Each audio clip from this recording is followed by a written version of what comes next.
Night door here, Bob. How you doing? I haven't been around for a while. I haven't made videos. I haven't been watching videos. Been well, just in a rather dark place. Mentally. Rather bad depression, thinking about what my life is.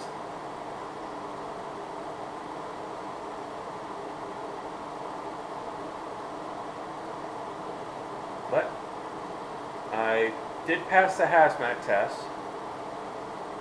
and this morning I put in applications online with the North Dakota Workforce, which is the way that you're supposed to go about applying for jobs in the oil fields.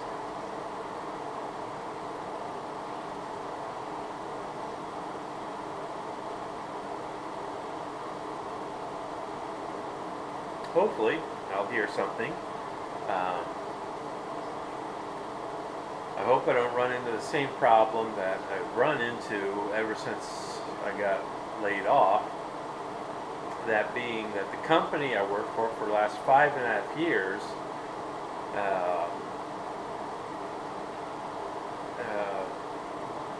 was bought out, and the larger company that bought them out will not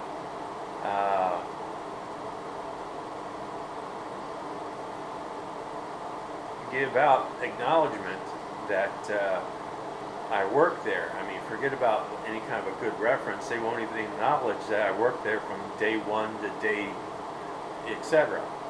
And I went and got myself a copy of a printout from the Social Security office that shows every job I ever had going back to high school. So it does show I worked at such and such place of employment. It just doesn't show what my job is. I mean, for all I could apply at a truck driving place, and for all they know, I was working there as a janitor. I have no proof I was a truck driver. So they have no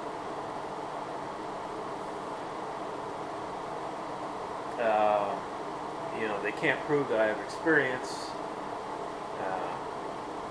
I never went to a truck driving school. I learned how to drive on the job. So unless somebody's willing to hire me without proof of experience, I'm sort of in a pickle. But I'm hoping that with the oil fields up in North Dakota, that they're desperate enough for truck drivers that they'll take somebody with no experience. Hopefully. So we will see what happens.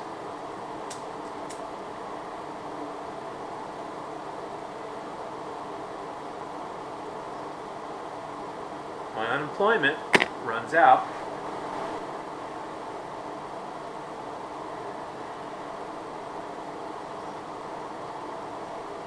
September 15th. So there's only a month and a half left. I've already made the decision that if I don't have a job by September 1st, I'll pack up and move to North Carolina. I'll be, because in 2 weeks after that, September 15th, I'll have no source of income whatsoever, and I'll be forced to live with my parents, which as you can maybe guess, is why I've been so terribly depressed lately. It really, really bothers me.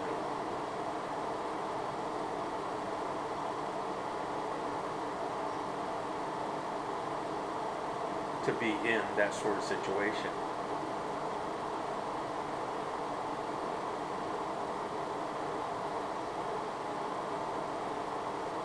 But the only thing I can do is wait and see. Like I said, I passed the hazmat test, so that's good. So I've got hazmat and tanker. I've always had tanker. I used to work for a demolitions company. I had hazmat then too, but I eventually let it go off my license because keeping hazmat was kind of expensive when I wasn't using it. And tankers only like an extra couple bucks or something, so it wasn't no big deal.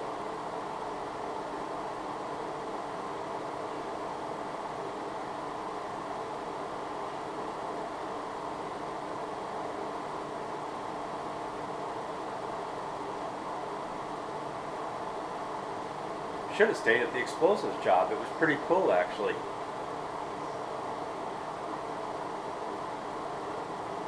But they had a weird way of paying people. Got paid by the hour, and as a truck driver, you're usually paid by the mile, and they paid by the hour. And explosives, the way the federal laws work is that when you pump the stuff into the ground, it was ammonium nitrate and diesel fuel. And when you pump it into the ground, you can't leave it sit there overnight. So once you start pumping, you got to stay and work on the job no matter how long it takes. I'm not joking, I'm not exaggerating. We put in, on a fairly regular basis, 80-hour weeks, and I remember a few times where we hit 100 hours. And at the same time, we were supposed to, quote, maintain a legal logbook. Those were the people that taught me how to run 2 logbooks. And it was a mandatory part of the job, having 2 logbooks, because there's no way you could do the work without 2 logbooks. And sometimes 3, I'm not joking.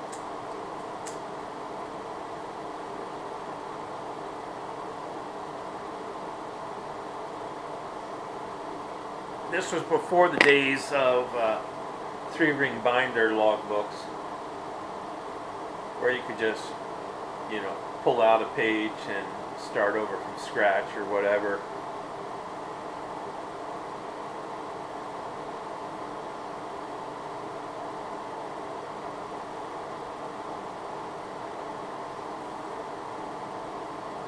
So anyway, after 3 months, they said, "Well, hey, we like the job you're doing. You're doing a good job.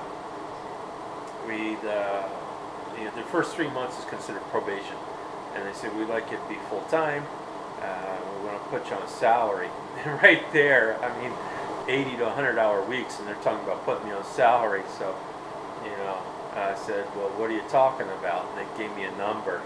And I said, "That's like, about a third less than what I'm making now, being paid by the hour." I said, "You want to pay me by the hour? I'll continue to work. It's no problem. I like the job, even with the hours."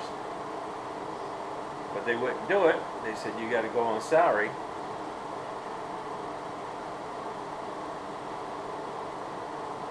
And so, I basically quit because I couldn't, I just couldn't in all good conscience work that many hours and take that big of a pay cut. But maybe I should have kept it. I could have worked my way up to the point where, I wasn't just a truck driver. I could have been, I can't remember the name now. There was a job title, but the guy that's in charge of blowing the shit up. The only thing I did was, run the truck, drive the truck and run the pumping mechanism that pumped it into the ground. Shopmaster, that's what it was called, Shopmaster. We used to go to granite quarries, and they would have, like hundreds of holes drilled in the ground, and we would fill the holes up, till about 3 feet from the top, filled with granite. There'd be a stick of dynamite on top, buried inside the ammonia nitrate and the diesel fuel with blasting cap, you know, and then and the wire would come up, and then we'd fill in the top 3 feet of the hole with gravel, and that was for hundreds of holes. Now that was some hard, back-breaking work, you know, shoveling in hundreds of holes a day with, you know, with gravel. Ugh.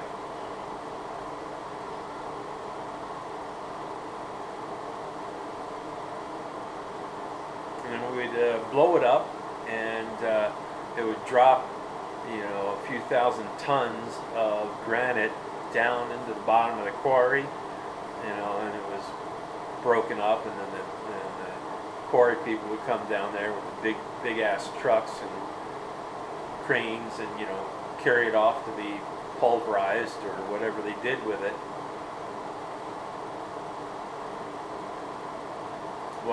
A few times we worked on road construction, blowing things up, and once or twice a gold mine. It was really pretty interesting work.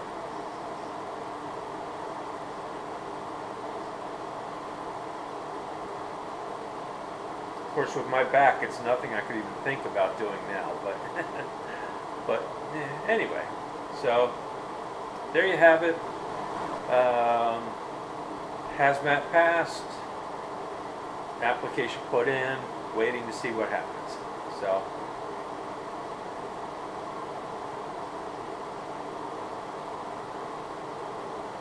Wish me luck.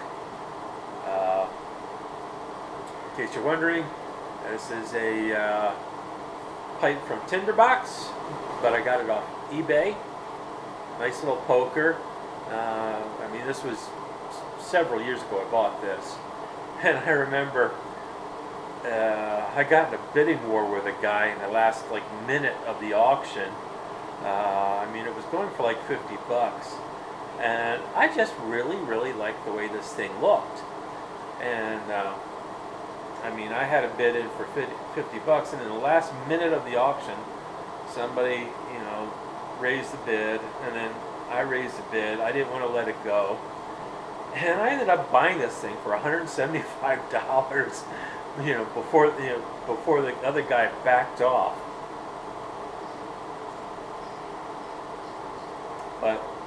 And I'm smoking the Dunhill 2200, you know, aromatic. Quite pleasant. I like it. I enjoy that. I got to look and see if they still make that. So, until next time, may all your roads be smooth, chicken houses closed, may your pipe never run empty. God bless.